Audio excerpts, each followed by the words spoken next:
Il y a plein de personnes qui m'ont conseillé de ne pas mélanger passion et métier, ce qui était une connerie parce que c'est ce que j'ai fait au final. Je prends jamais de vacances, à part en décembre. Et des fois, la fatigue, elle est là et je me dis que il faudrait peut-être passer à autre chose ou faire quelque chose de plus cool. Vous n'avez pas échoué. Aïe, ça va piquer bientôt. Enfin, pas bientôt, j'espère pas. Mais... J'espère pas. Sinon, je te rappellerai. Dans le sens du travail, mon père, il m'a inspiré là-dedans parce que ça a toujours été un grand bosseur. Le bon entourage, être bien entouré, c'est ce qu'il y a de plus important. Moi, j'ai l'amour des deux, l'amour des voitures et l'amour du travail. Et l'amour des femmes? L'amour de ma femme. Ah, il est pas possible. Quand tu auras une vingtaine d'années, tu viendras pas me faire de la concurrence quand même. Si c'est pour t'embêter, je viendrai.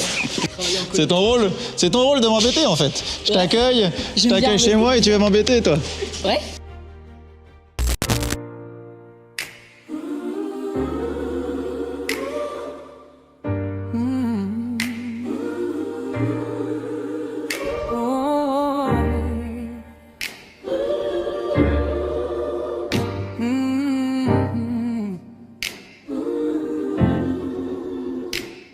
Pour comprendre une entreprise, il faut d'abord comprendre son créateur. Paul, quand il était enfant, c'était un enfant rêveur qui adorait les voitures.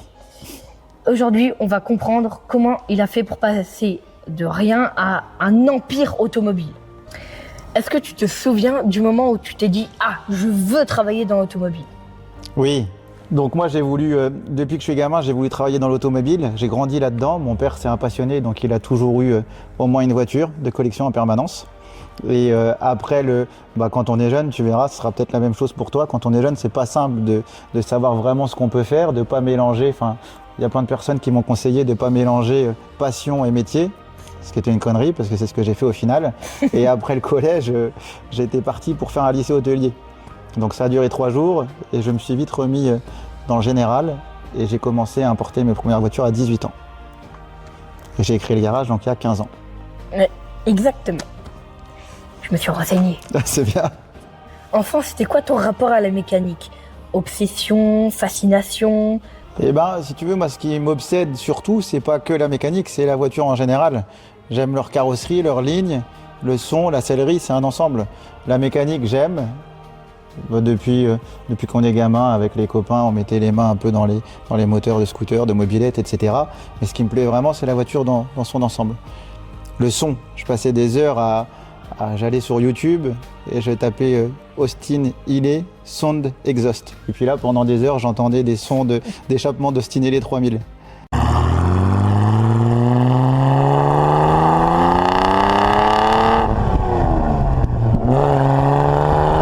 Donc t'as pas vraiment de choses précises que tu préfères dans une voiture ? Non, c'est son d'ensemble. La mécanique, c'est pas ce que je préfère, c'est un besoin. Si je tombe en panne, je saurais me dépanner, mais c'est pas ma passion. Ce que j'aime, c'est vraiment la voiture dans son entièreté. Qu'est-ce qui t'inspire ? Enfin, si tu étais un enfant, tu serais inspiré par ton parcours ou vraiment tu t'en ficherais ? Je suis encore un enfant déjà. Et après, oui, évidemment. Si tu veux, ici, le garage, je l'ai créé en 15 ans en partant de zéro. Et ça a été très vite, donc de toute manière, tu m'aurais posé la question il y a 15 ans, est-ce que tu imagines avoir un truc pareil ? J'aurais pensé que c'était impossible. Et après, inspiré, est-ce que ça t'inspire, toi ? Ah oui. Donc la réponse, elle est là. Moi, c'est difficile de parler pour moi, mais oui, c'est bien. Et puis, on est une équipe de passionnés, je suis pas tout seul, je suis bien entouré. Et on essaye de faire les choses au mieux. Mais la raison première, c'est vraiment la passion. Quand on est passionné et bosseur, et c'est le cas, on arrive à faire des belles choses. Quelle a été ta toute première voiture que tu as sauvée, entre guillemets ? Je vais te la montrer tout à l'heure. C'est une Triumph Spitfire Mark III. Tu l'as encore ? Je l'ai encore et à l'époque, je l'avais acheté 1 300 €. Et tu l'as restaurée entièrement ? On l'a restaurée une fois il y a presque 20 ans. Et puis là, elle n'a pas beaucoup roulé, elle mériterait d'être restaurée une deuxième fois. Mais je pense que ça, je ferai ça pour mes vieux jours. Mais je la garde au chaud parce que ça, c'est vraiment sentimental. C'est ma toute première voiture. Ah ouais, logique. Est-ce qu'il y a un moment où tu t'es dit « Ouais, je vais tout arrêter » ? Est-ce qu'il y a quelque chose, un truc qui t'a marqué ? Non, après, Oui, des fois, si tu veux, on travaille beaucoup et parfois il y a la fatigue qui arrive et on est obligé de. Moi, je prends jamais de vacances à part en décembre et des fois la fatigue, elle est là et je me dis que il faudrait peut-être passer à autre chose ou faire quelque chose de plus cool. Mais en fait, je pense que c'est pas possible parce que si je pars en vacances une semaine, ça me manque. On est addict. C'est la meilleure des addictions en fait. Ouais, c'est pas mal. N'empêche, toujours est-il que quand je suis hors du garage ou loin de ces voitures-là, je ressens un manque. Donc pour le moment, il n'est pas question de faire autre chose. C'est comme moi et papa, hein. Quand on part en vacances, on se dit ouais j'aime bien les vacances, hein, mais on préférerait rentrer pour les revoir quand même. Hein. Plutôt que partir loin de la maison avec la collection. Et c'est des belles passions, on a la même passion. Et c'est chouette. On se comprend en fait. Surtout que tu partages ça avec ton père. Et ça c'est top, avec les vidéos que vous faites là, tu construis des souvenirs. Ouais. Et comme dit papa, ça c'est intemporel les vidéos. Tout à fait, tu pourras les ressortir dans 20 ans, dans 30 ans. À quel moment t'as compris que Paul Classic Car c'était pas un projet mais une réussite? Eh c'était, je dirais que ça a pris vraiment de l'ampleur il y a une dizaine d'années, où on a commencé à avoir du stock. Et à partir de là, c'est devenu sérieux. Et puis c'est là qu'on a mis le paquet. Je me suis bien entouré, on a constitué une vraie équipe et puis on a tout donné. Tu parles d'équipe et ton équipe a fait à peu près combien de personnes? On a une dizaine de personnes ici. Donc il y a vendeur, il y a notre secrétaire, carrossier, mécanicien, chef d'atelier et qui fait aussi la sellerie. Mais ça c'est nécessaire si tu veux parce que le travail, tu peux pas faire tout seul. Donc il faut impérativement une équipe compétente et fiable. C'est ça. Des gens à qui tu peux compter. Sinon c'est cuit tout seul, tu peux pas faire grand chose. Et du coup maintenant, parce que maintenant il y a plein de gens qui ont des magasins ou même des gens qui font des choses, n'importe quoi en fait, qui recherchent des gens. Vous c'est un peu comme ça ou vraiment pas? Vous avez vos personnages, je me comprends. Notre équipe, tu veux dire, ouais. Ouais, vous employez votre équipe et du coup vous dites c'est bon, on est bien avec notre équipe. Non, là on est bien avec notre équipe. Là on a dû remplacer un de nos mécaniciens qui était parti à la retraite, mais là pour le moment on a l'équipe parfaite. Est-ce que tu penses que c'est l'échec qui forge les meilleurs entrepreneurs ou pas du tout? Je peux pas te dire parce qu'on n'a pas vraiment eu d'échec jusqu'à présent. Je touche de la peau de singe, mais ça je peux pas répondre à cette question, je sais pas. Il faut avoir l'envie, la hargne, mais l'échec, je sais pas. En tout cas, l'envie de pas faire d'échec, ça c'est sûr. Ouais. Pour réussir, en tout cas c'est ce qu'on constate avec papa et moi, c'est que chaque personne qui réussit, elle a échoué, mais monumentalement à un moment. Donc si vous n'avez pas échoué, aïe, ça va piquer bientôt. Enfin, pas bientôt, j'espère pas. Mais... Tu crois que ça marche dans ce sens-là aussi? Je pense. J'espère pas. Sinon, je te rappellerai. Tu dirais quoi au toi du tout début? Au moi du tout début? Ouais. Si tu veux, au tout départ de la création du garage, donc il y a 15 ans, j'étais tout seul, je faisais tout seul. L'administratif, j'allais chercher mes voitures. J'allais en Angleterre chercher les voitures presque une fois par semaine. Je faisais des allers-retours. Donc je faisais tout. La mécanique, les transports, la vente, le secrétariat. Et c'était rigolo aussi. C'était sympa. C'était une époque que je regrette pas, j'ai des super souvenirs. J'étais seul, autonome, et là je pouvais en tenir qu'à ce que je faisais. C'est ouf. Hein. Mais on a une situation beaucoup plus confortable aujourd'hui, mais je ne regrette pas du tout mes départs. Et l'avantage de commencer tout petit comme ça, sans rien, c'est que après tu connais tu sais ce que c'est que de nettoyer une voiture, tu sais ce que c'est que de se taper de la route pour en livrer une, tu sais ce que c'est que de faire de l'administratif, etc. Donc en fin de compte, tu connais un peu tous les piliers du métier. Et maintenant, même si tu as des enfants ou des personnes qui veulent se former, tu peux les former en fait, tu as déjà tout fait. Oui, mais après, si tu veux, tu as des experts en mécanique, en carrosserie, tout ça. Donc personne ne sait tout faire à la perfection. Mais il faut au moins avoir des connaissances dans tous les domaines. Ouais. C'est impératif. Et comme ça, même si tu es tout seul, tu pourras tout faire. Tu n'as pas besoin de tout le monde. Voilà, avec une structure comme ça aujourd'hui, ça ne sera pas possible. Mais au moins, tu te rends compte de ce que le travail représente. Créer une entreprise, c'est facile à dire, mais pas à faire. Paul va nous raconter un peu comment il a fait. Et entre la passion, les chiffres, la comptabilité tout, il faut garder la tête froide. Paul nous a expliqué qu'il avait réussi à tout faire tout seul lui-même. Et maintenant, on passe sur un autre sujet. À quel moment tu as décidé que ta passion devait devenir un empire, en fait? Alors ça, je ne l'ai jamais décidé. Quand j'étais étudiant, j'ai fait un stage. Mon boulot, c'était de vendre des encarts publicitaires dans un journal qui s'appelle le Ouest France. Et là, j'ai vite compris que je ne voulais pas faire ce boulot-là. C'est là que je me suis installé et que je me suis dit que même si je vendais une voiture par mois, ou 2 voitures par mois, ça suffisait à subvenir à mes besoins. Mais au départ, je n'avais pas prévu de faire une grosse société. Donc vraiment, l'histoire de la grosse société, c'est arrivé un peu comme ça, quoi. Ça s'est fait tout seul, enfin pas tout seul, il n'y a rien qui se fait seul, mais c'est-à-dire j'ai importé des voitures, on a eu de la demande et je me suis rendu compte qu'il y avait un réel besoin et après la demande était là, donc on a fait ce qu'il fallait en sorte pour répondre à ce besoin-là. Parce que vous avez vraiment beaucoup de demandes, parce que je trouve que le monde de l'automobile, la vente d'auto, c'est rare, enfin c'est pas commun, on va dire. Donc, oui, c'est pas commun, c'est ce qu'on appelle une niche. Mais nous, on importe, pour te donner une idée, c'est presque 300 voitures chaque année. Ah ouais, quand même. Donc 300 voitures qui partent maintenant dans le monde entier. On vend au Maroc, on vend en Allemagne, en Belgique. Il nous arrive même d'importer des voitures aux États-Unis, les mettre en annonce ici et de les revendre aux États-Unis. Wow! Ah, vous faites le tour du monde, vous? On peut le dire, oui. Alors moi je ne me déplace pas parce qu'on a des agents avec qui on travaille qui chassent les voitures pour nous, d'accord? Et après, les acheteurs, souvent, quand c'est à distance, ils achètent sur notre site internet qui est hyper bien fait et puis ils reçoivent la voiture directement chez eux. Oui, mon site internet est super bien fait, je sais. Mais je te dis ça parce que chaque annonce, il faut que tu te rendes compte que chaque annonce, c'est une journée de boulot. Donc c'est le travail de Jean-Baptiste, c'est le mien, c'est celui de Noah. Et c'est une grosse part. Là, ce que tu vois, le showroom, en fait, ça nous permet de mettre les voitures à l'abri, mais c'est pas ce qu'il y a de plus important. Le plus important, c'est notre site. Parce que tu as vu où on est dans le nord de la France, et là, nos voitures, elles partent partout.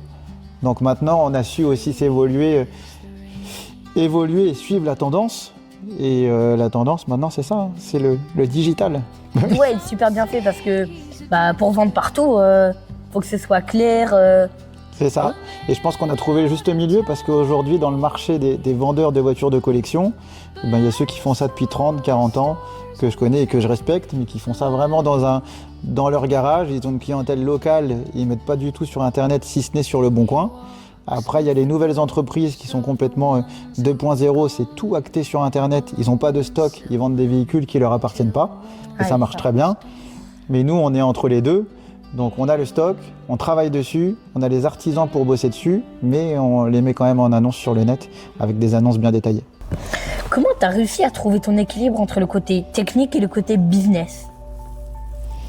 En m'entourant comme il faut. Moi, le côté technique, si tu veux, mon rôle principal, c'est les achats.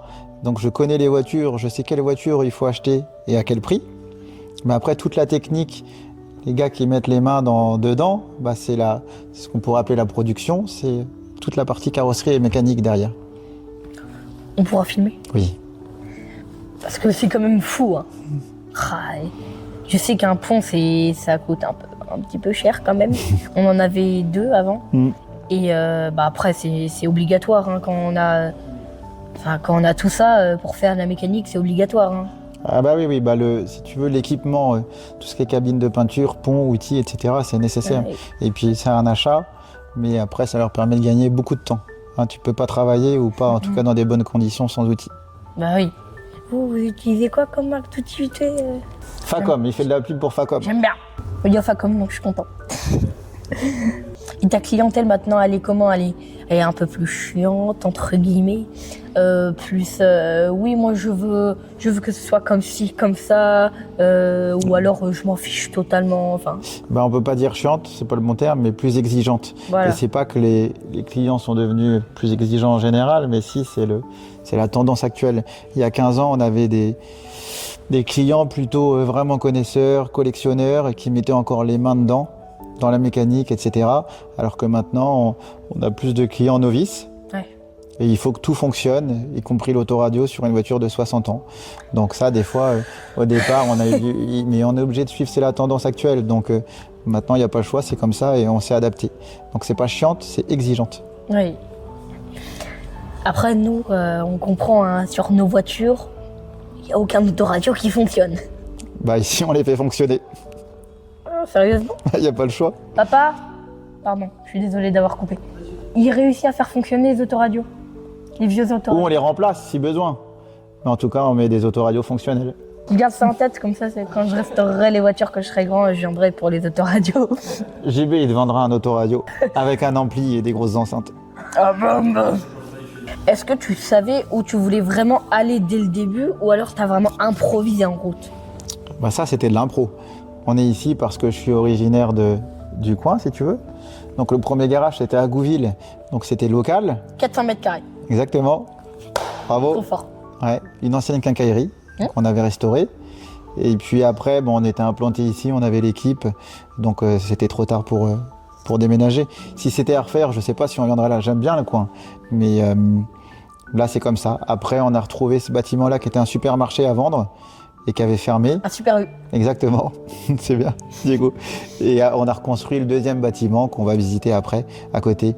Mais au final, on est bien ici parce qu'on est près de la mer. On peut avoir des surfaces commerciales qui sont grandes. Et tu vois, là, il y a presque 3000 m² de bâtiments. On ne pourrait jamais avoir des bâtiments comme ça en région parisienne ou dans le sud de la France. Ou sinon, il faudrait qu'on vende nos voitures beaucoup plus chères pour compenser. Tiens. Je voulais rebondir sur le terme d'argent, mais je ne sais pas si on va le mettre dans la vidéo. Mais je sais que vous faites un chiffre d'affaires quand même assez grand. Mais vraiment, est-ce que les voitures, ça vous rapporte, ou le chiffre d'affaires, c'est vraiment pas du tout avec le bénéfice? Bah, c'est deux choses complètement différentes. Oui. Enfin, le chiffre d'affaires, si tu veux, c'est une chose. Le bénéfice à côté du chiffre d'affaires, il est petit. Bien sûr que c'est rentable. Nous, on travaille sur le volume. Donc heureusement qu'importer et vendre 300 voitures par an, ça rapporte. Mais oui, bah, c'est du volume, donc les chiffres, forcément, ça va vite. Hein. Et puis on pourrait faire beaucoup plus si on vendait des voitures un peu plus chères. Ah oui, mais il y aurait moins de ventes. Bah pas forcément. Je sais pas. Parce que les voitures ici, elles sont assez chères ou pas vraiment? Non, bah Vraiment, si tu veux, il y a beaucoup très bas.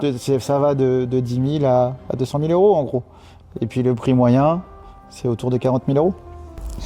Quelle a été ta décision la plus risquée mais qui a fonctionné? Le déménagement, ici à Créance. Parce que là, on est parti sur une structure beaucoup plus grosse, avec des frais beaucoup plus importants. Et là, la décision la plus risquée récente, c'est celle-là. C'était il y a 4 ans. Et là, il fallait pas se planter. C'était un tournant important. Enfin, et puis en plus, les clients, ils avaient l'habitude de nous retrouver dans l'ancien garage, qui était sympa. Donc, c'est cette décision. Et on ne regrette pas. Ça nous a permis vraiment de développer l'affaire. Ah ouais, parce que là, c'est géant et le parking est... Parking parfait. Le parking... Un parking de supermarché? Et en fait, le parking, quand on va à Paris, nous, avec la valise, eh ben on doit traîner la valise parce qu'on n'arrive pas à les faire rouler. Là, carrément, je poussais la valise et elle roulait simplement. Voilà. C'est- Bienvenue. Je sais pas, déjà, quand on a vu dehors que vous avez plusieurs Range Rover, on s'est dit, bon, les voitures que maman veut, faudra pas le filmer. Bah, il faut que tu viennes avec ta mère, on va lui vendre un range. Ton entreprise, tu la gères comme un mécano ou comme un stratège? Comme un chef d'entreprise, je réfléchis, je compte et je fais en sorte de prendre les bonnes décisions. Est-ce que ça va me rapporter plus ou moins? Bah, c'est pas tout, parce que si tu veux, celui qui fait que ça marche pas. Il faut satisfaire les clients, satisfaire son équipe, satisfaire ses fournisseurs. Si celui qui a que l'envie de rentabilité, bah, ça marche pas à long terme. Oui. C'est comme ça que la plupart des gens coulent. Exactement. Qu'est-ce que tu as appris sur toi en devenant chef d'entreprise? De la rigueur. Un seul mot, ça suffit. La rigueur, il faut arriver tôt le matin, partir tard le soir quand tout est prêt et avoir une bonne conduite. Alors passons dorénavant dans le hall 2 pour la suite de l'interview.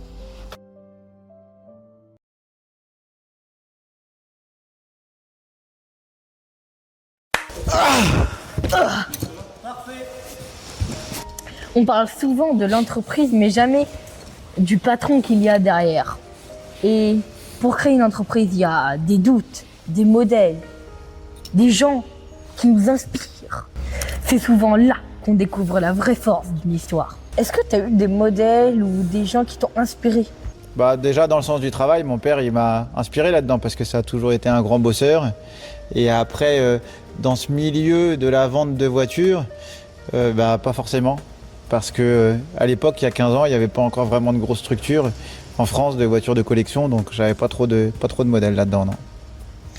Donc on peut dire que vous êtes un peu rare parce que la plupart des gens ont des modèles. Moi, j'ai un modèle. C'est Johnny Hallyday. Il fait référence à mes chaussures. Il dit que c'est des sabots. Ah, tu les mets à l'école?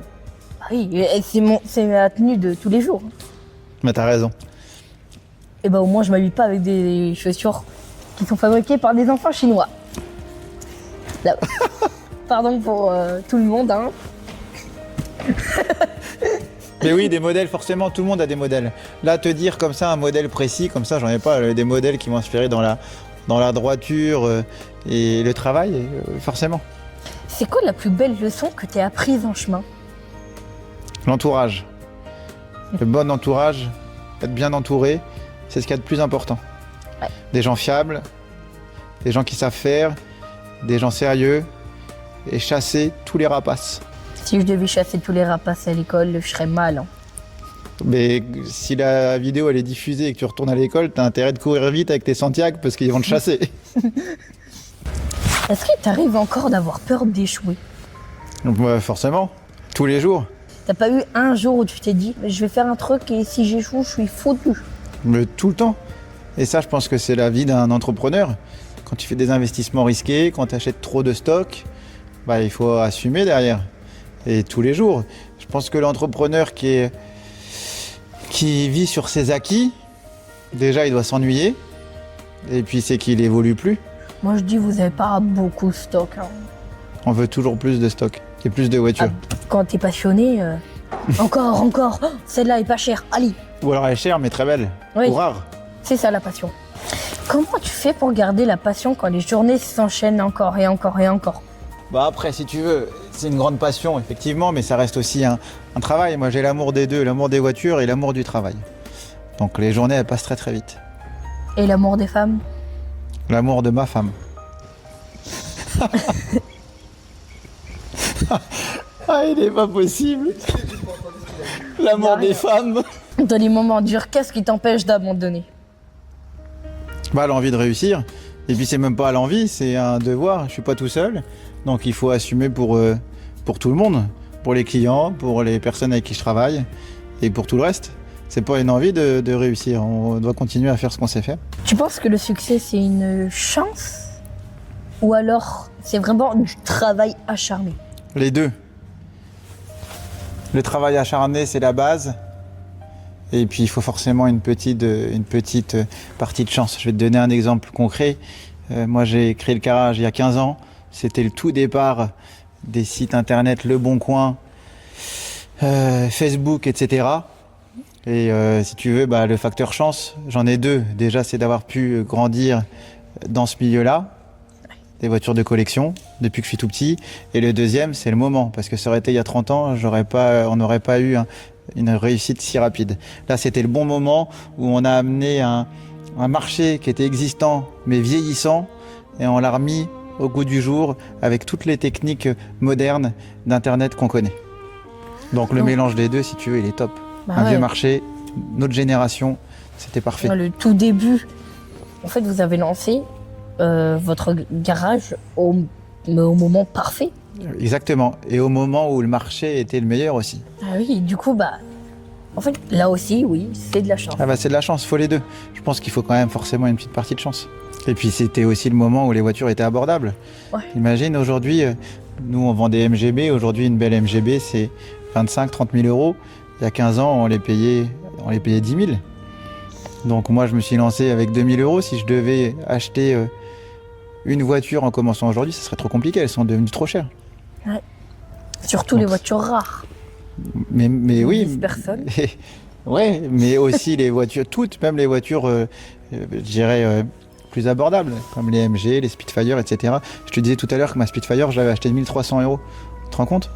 Ouais. Aujourd'hui, même une pas belle, c'est 10 000, 12 000. Donc ça aussi, c'est un facteur chance, avoir eu l'âge de travailler juste au bon moment. Ah ouais, c'est dingue hein, de Mm. pouvoir acheter une voiture comme ça et aussi peu chère. Exactement. Tu penses qu'on peut réussir aujourd'hui en étant tout seul? Et ben aujourd'hui, je pense que ça serait très compliqué parce que déjà, il y a des entreprises existantes comme la nôtre qui ont pris pas mal de place. Et puis, c'est le deuxième point que je te disais, c'est qu'aujourd'hui, les voitures, elles sont devenues chères. Ou alors, il faut des investisseurs derrière. Mais après, t'es plus... T'es plus tout seul du coup. Non, exactement. Donc, si ta question, c'est de savoir si je pourrais faire la même chose aujourd'hui qu'il y a 15 ans, eh ben, je pense que ça serait beaucoup plus compliqué. Qu'est-ce que tu dirais à quelqu'un qui pense que les portes elles s'ouvrent toutes seules? Je lui dirais d'essayer tout seul et il verra bien ce qui se passe. Mais non, ça, c'est pas réaliste. La vie, elle est pas simple. Donc, pour réussir, il faut se donner les moyens. Comme dirait Nicolas Sarkozy, on a vu... Laissez-moi sortir. Excuse, vas-y. Lui, en fait, il raconte que lui, il défonçait les portes, même quand elles étaient ouvertes, il les défonçait. Et les gens lui demandaient, mais pourquoi t'as défoncé la porte, elle était ouverte? Réflexe. Aujourd'hui, Paul fait partie de ceux qui inspirent. Mais est-ce qu'il inspire vraiment tout le monde ou juste des passionnés d'automobile? C'est quoi pour toi la première qualité d'un entrepreneur? D'avoir une vision du futur, d'être droit, de prendre des risques, mais qui doivent être mesurés. Et une fois de plus, j'insiste, d'être bien entouré. Tu penses qu'on apprend à entreprendre ou qu'on le ressent déjà en nous? Je pense que c'est inné. Et je pense aussi que, ça je devrais peut-être pas le dire, mais les écoles, les machins, les trucs, je pense qu'on peut faire plein de choses, mais ça va pas forcément t'apprendre à entreprendre. Je pense que c'est vraiment quelque chose d'inné. Comme il y en a qui sont très doués à la mécanique, c'est inné aussi. Et il y en a d'autres où c'est pas inné, ils doivent apprendre. Comme moi. Et le problème, Comme papa surtout. c'est aussi, il y a aussi le souci que il y en a qui veulent apprendre, mais c'est pas forcément pour ça qu'ils excellent. En termes de mécanique, papa a appris avec des tutos YouTube. Hein. Et ça marche? Ouais, parce que t'es passionné, hein, c'est pas. Tu t'y mets pas parce que juste t'as envie de passer le temps. Les écoles, après, chacun voit comme il veut, mais moi, je suis pas un grand adepte des écoles. Hein. Je crois beaucoup dans les stages, dans la formation quand tu es interne dans une entreprise, etc. Super. Fais des écoles, comment tu veux tout apprendre? Tu apprends un petit peu de tout et au final, tu sors, tu sais rien faire. Est-ce que si tu devais tout recommencer depuis le début, donc sur la même voie, est-ce qu'il y a une erreur que tu referais quand même parce que tu as appris des choses? Tu me poses une colle. J'aurais rien changé. J'aurais que tout se passe comme ça s'est passé. Est-ce que tu penses qu'il faut être jeune pour entreprendre? Pas forcément. Je pense que celui prend le cas d'une personne qui a la cinquantaine, qui travaille depuis 25 ans dans la même entreprise ou dans d'autres boulots et qui veut se lancer. C'est le moment aussi. La seule grosse différence, c'est que quand tu te lances et que tu as une vingtaine d'années et que tu n'as pas d'enfant, les risques sont beaucoup plus limités. Moi, quand je me suis lancé, j'avais 21 ans, j'avais pas de maison, j'avais pas d'enfant, j'avais rien à perdre parce que j'avais rien. Alors que celui qui se lance, qui a 50 ans, qui a une maison, une famille, un chien et tout ce qui va avec, là, tu prends beaucoup plus de risques. Là, je vais te dire que quand tu le fais, il faut être sûr de toi. Parce que maintenant, tu as des enfants? Des enfants, une petite fille, une femme, le chien, la maison, tout ce qui va avec. Bravo. Si tu devais donner un conseil à un jeune qui voudrait faire comme toi, être entrepreneur, tu lui donnerais quel conseil? Je lui dirais que si son projet il est atteignable, c'est-à-dire que c'est pas quelque chose de farfelu, et s'il est un minimum viable, il faut qu'il essaye, sinon il va regretter toute sa vie. Et moi, si j'avais pas été têtu et si j'avais pas été contre le sens de ce qu'on me disait, aujourd'hui je serais cuisinier, alors que j'ai pas du tout envie d'être cuisinier. Et tu dirais quoi à un jeune qui a envie de se lancer, mais par peur d'échec, il ne se lance pas? Je lui dirais que s'il a un objectif qui est atteignable et qu'il ne le fait pas, c'est certainement une bêtise. Mais que si en même temps il a trop peur, c'est peut-être qu'il n'a pas forcément la carrure pour se lancer dans un projet comme ça. Qu'est-ce que le succès représente pour toi aujourd'hui? le succès, la réussite, je sais que l'entreprise marche, etc. Mais je me dis pas, c'est du succès, c'est pas du tout ma... Moi, je suis resté, je fais mon boulot, je fais ma vie. Donc ça représente, je te dis, je suis très content d'aller au garage tous les jours, de voir nos voitures, voir nos clients. Mais après, ça va pas changer ma vie c'est la même. C'est cool de se lever. Bah, moi, en fait, j'aimerais travailler en bourse, mais en fait, vraiment, le travail que je voudrais faire, c'est je me réveille le matin et pas me dire « Oh non, je vais travailler ». Voilà. Mais ça, c'est top, mais c'est un vrai luxe de pouvoir travailler dans quelque chose Ouais. qui nous plaît. Et puis, c'est quelque chose de rare. Je pense qu'en France, il y a beaucoup de personnes qui vont au travail parce qu'il faut travailler. Et Ouais. c'est normal, c'est comme ça que c'est quelque chose de complètement normal. Quand tu peux bosser dans ta passion, bah c'est le top. Il y a des gens qui sont passionnés de golf, qui travaillent dans le golf. Et puis c'est le cas, enfin j'espère en tout cas, de toutes les personnes qui travaillent avec moi, c'est qu'ils travaillent dans un milieu qui leur plaît, avec des voitures qui leur plaisent. C'est quoi la prochaine étape pour Paul Classic Car? Et C'est quoi tes prochains projets? Les prochains projets, là on est en train de développer, on a une partie compétition. Ouais, ça c'est nos voitures de course. Ah ouais. Là on a gagné le championnat européen Peter Auto, Gentleman Challenge. Et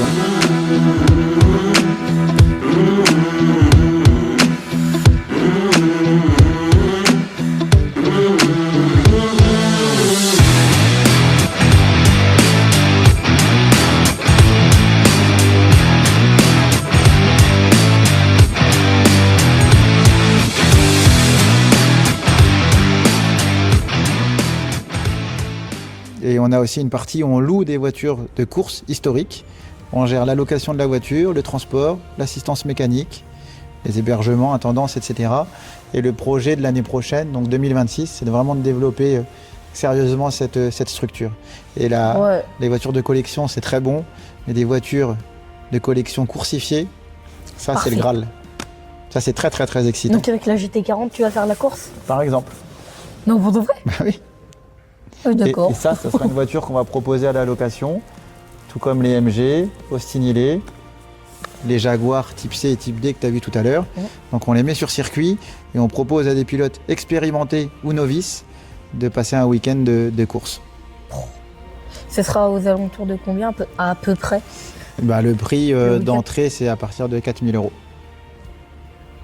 Pour rouler un week-end avec une GT40, tu beurres. Voilà, tout compris. Ça reste pour beaucoup de personnes un rêve et on a des clients qui feront ça qu'une fois, mais on va leur offrir des souvenirs à vie. Ouais, parce qu'après, il y aura les huissiers. Hein. Après ces souvenirs-là. Pour nos clients Oui, pour eux. Peut-être pas. Peut-être pas. Si c'est des gens normaux. Merci d'avoir accepté cette interview. Attends Diego, c'est pas fini.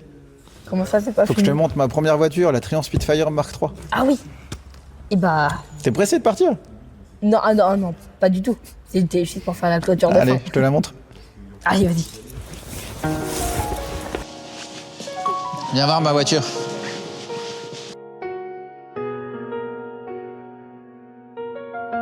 La toute première.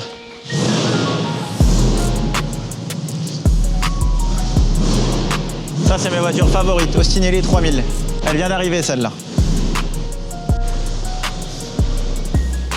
Regarde comme c'est beau, ça. Et donc, j'ai gardé ma toute première voiture, Triumph Spitfire Mark III, 1969.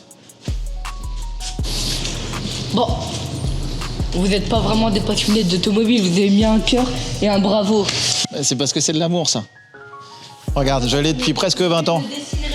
Mais si, montre, regarde, viens voir. Un peu basse, non? Bah, c'est pour les jeunes comme toi. C'est pour ça que je m'en sers plus. Waouh, la tiens.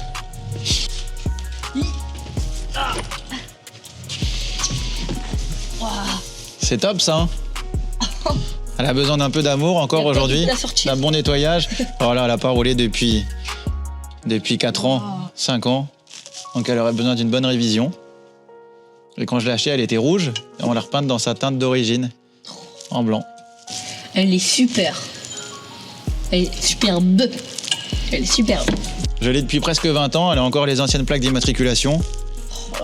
Et ça, tu vois, je pense que c'est une des seules voitures que je vendrai jamais. Parce que j'y suis super attaché.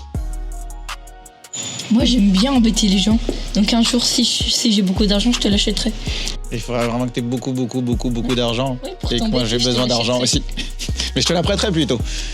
M'enlève pas ma voiture, mais je te la prêterai Très long terme. volontairement. Pour mon long terme. Non, volontiers.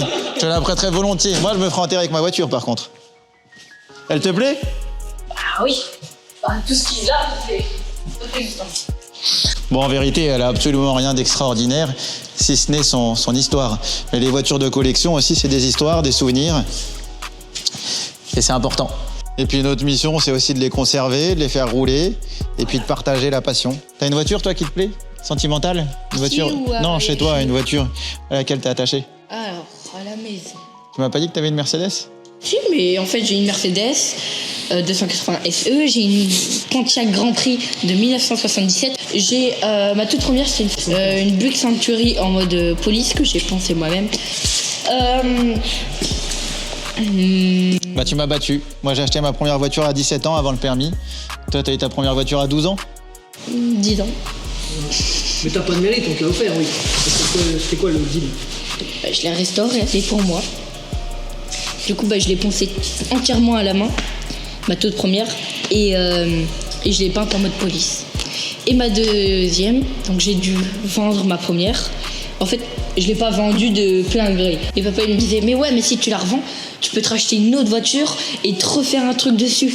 Et moi je dis, bon d'accord. Et du coup je l'ai vendue et j'ai racheté ma Pontiac Grand Prix que j'ai poncée. Non, pas celle-là. Si, Tu l'as compris. si je l'ai poncée. Et on a demandé à un ami à nous de nous la peindre en mode Mad Max. Parce que j'ai mis une trappe d'air à l'avant, une rampe de phare en haut. Donc elle est trop classe. Eh ben, t'es malin, Diego. J'espère que quand t'auras une vingtaine d'années, tu viendras pas me faire de la concurrence quand même. Si c'est pour t'embêter, je viendrai. C'est ton rôle de m'embêter en fait. Je t'accueille J'aime bien chez embêter. moi et tu veux m'embêter toi. Ouais, j'aime bien embêter les gens. Il est où JB? Parce que t'as pas tout vu, on a un troisième bâtiment. Il va te faire visiter, il y a un troisième bâtiment, une ancienne usine. Il faut que tu vois ça avant de partir. Je pense que je vais jamais pouvoir partir parce que j'arrive, il y a un bâtiment, après on me dit, ah ben non, il y en a un deuxième. Là on me dit qu'il y a un troisième, après il y aura un quatrième, après un cinquième. On va l'appeler. Olivier! Tu vas niquer la batterie. Olivier! Olivier! Tu vas me niquer la batterie! Mais ça, c'est une émission culte qu'on a tous regardé 50 fois. Et toutes les personnes qui s'appellent Olivier, je crois que ça leur a fait quelques années compliquées. Et ça, c'est nos voitures de course dont je te parlais. Ouais. Et notre favorite, c'est la Austinelli. C'est avec celle-là qu'on a gagné le championnat. Ça, c'est une merveille.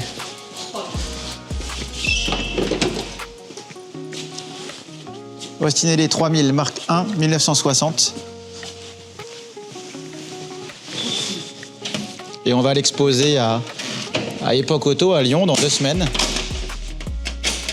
Et ça, c'est une voiture qui est très performante et qui demande beaucoup de maintenance. Pour te donner... Équipé en 2024 et en 2025. Ouais, ça fait 2 ans. On a terminé 2e l'année dernière. On a gagné le championnat cette année. C'est un 3 litres, 6 cylindres, d'origine, mais qui a été préparé. Pour te donner une idée, d'origine, ça fait 120 chevaux. Et là, ça fait 280 chevaux. Waouh! Oh, oh, oh. Et on doit refaire le moteur toutes les 50 heures. Quoi? 50 heures, toutes les 50 heures, on ouvre le moteur. Donc c'est un... Ça va coûter cher ça. Eh ben, si tu veux, ça dépend. On ouvre, c'est au moins une segmentation. Et puis, je crois que toutes les 2 révisions, il doit faire les pistons, etc. Et après, elle prend des tours, c'est presque 8000 tours. Et on a une autre Austinelli Sprite. Là, on est en train de refaire le moteur, justement. Où est-ce... Elle est là. Et celle-ci, il refait le moteur toutes les 15 heures. Regarde. Toutes les 15 heures. Toutes les 15 heures, il doit ouvrir le moteur. Ah, Donc là, on refait le moteur, la boîte de vitesse. Et puis, on en a profité pour lui remettre un coup de propre. Tu vois, tout est repeint. Donc, les voitures de course, faut que ça soit tout le temps nickel. Elles sont usées. Elles souffrent un peu parfois, donc il faut vraiment bien les maintenir. Mais ça, c'est le top. JB! je te dis bravo quand même parce que tu construis un empire. Mais vraiment, bravo. Merci. Et Diego, en tout cas, c'était trop cool d'être avec toi. Bah ouais. T'es Trop un, cool d'être aussi avec toi. Hein. un bon gamin, tu viens nous voir quand tu veux. Et puis on se reverra sur les salons. Si un jour tu veux venir à une course, t'es le bienvenu aussi. Ah ouais. Et puis je vais te présenter Jean-Baptiste. Jean-Baptiste, c'est notre vendeur. Et il a un 3e bâtiment à te faire voir. J'y vais. Salut Diego, ça roule? Oui, va. Super. A priori, je dois te montrer un 3e bâtiment, un hangar. Allez, on y va ensemble, les amis.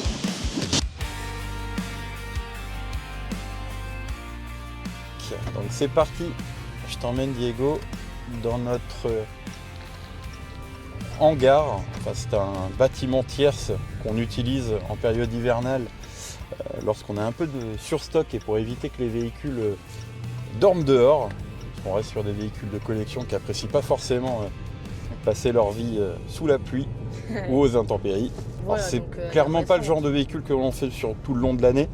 On est plus donc dans des véhicules de collection, c'est-à-dire de plus de 30 ans, et plus précisément des véhicules entre, je dirais, 1950 jusqu'à 1980. Mais de temps en temps, on a ce genre de véhicules très sympathiques. Dans le cas de figure, là, Range Rover autobiographie avec 550 chevaux. Donc, autant dire que J'ai senti la caméra mettre donc dans Amen, je retire mon chapeau. Comme je t'expliquais, on fait principalement des véhicules de collection, c'est-à-dire de plus de 30 ans. Mais de temps en temps, on a dans le registre de ce Range Rover autobiographie avec 550 chevaux, des véhicules un peu plus récents. Donc on arrive bientôt au 3e hall, alors qui n'est pas un hall d'exposition, c'est juste un hangar, un emplacement où on entrepose les véhicules en période hivernale. Voilà Diego, on est arrivé.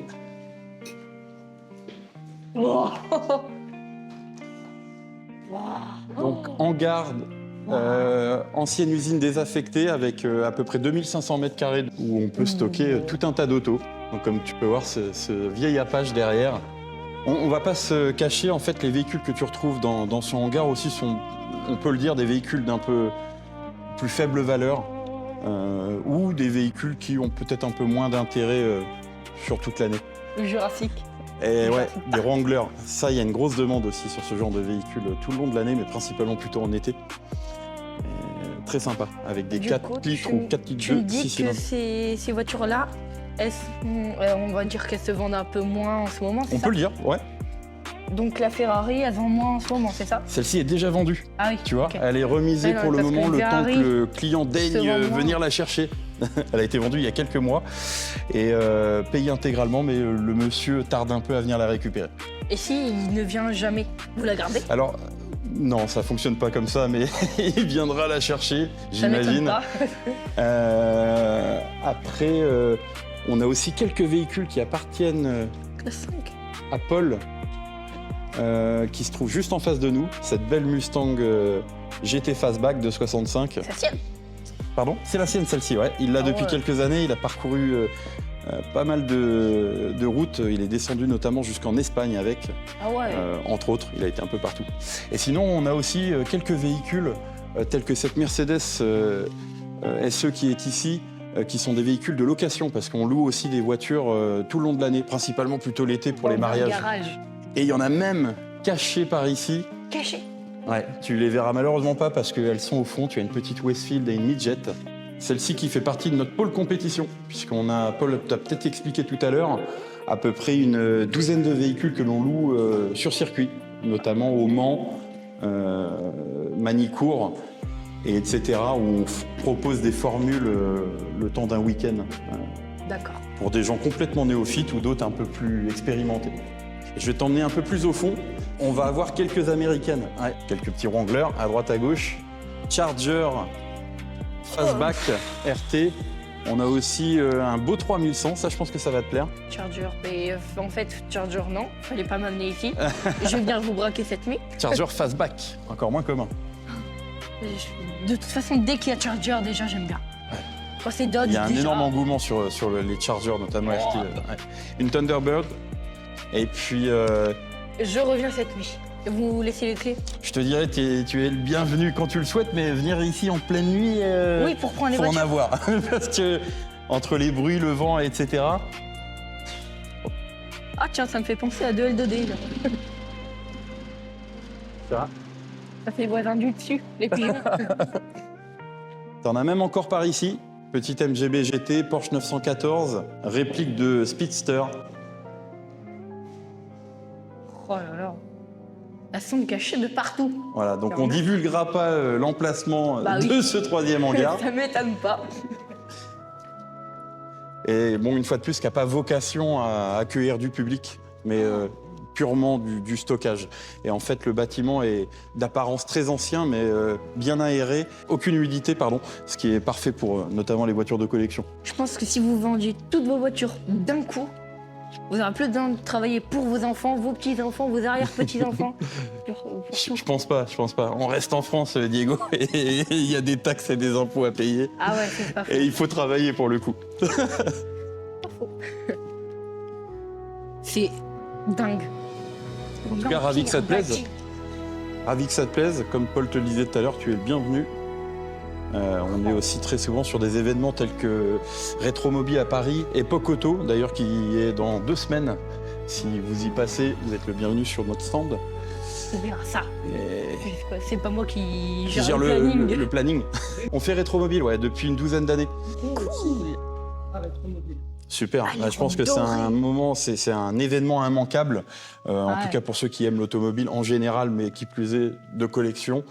Et je dirais même que des gens néophytes ou extérieurs au monde de la voiture de collection, on en prend plein les yeux, c'est dingue. Même parfois la jante féminine, parfois qui est peut-être un peu moins intéressée par l'automobile, il y en a pour tous les goûts, c'est juste incroyable, faut y aller. Ce que j'aime dans ces rencontres, c'est pas seulement les voitures, c'est ce qu'elles représentent, ce qu'elles symbolisent.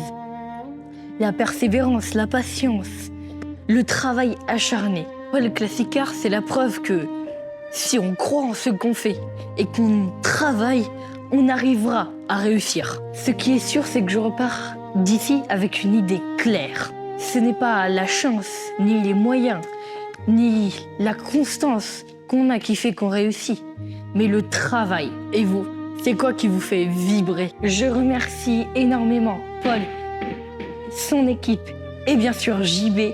Je vous remercie énormément parce qu'ils nous ont accueillis super bien. Ciao les amis.